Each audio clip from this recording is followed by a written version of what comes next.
Hey guys, welcome back to the channel. In this tech tutorial video, we're going to reveal to you how you can insert the date into your text documents on LibreOffice Writer. So let us dive into this. So guys, let's assume you're working on a text document.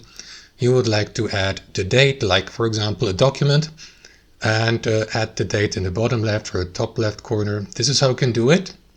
Click into your first page, for example, navigate to Insert, and hover mouse over field here. And from that menu, select date fixed or date variable, or you may go with the time as well.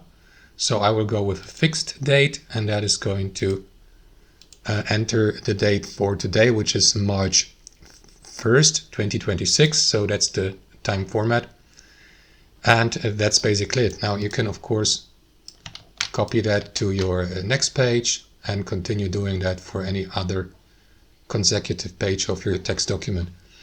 That's it guys. Thanks for watching. Hope you enjoyed it, got some real value from it, and we'll see you next time on our channel.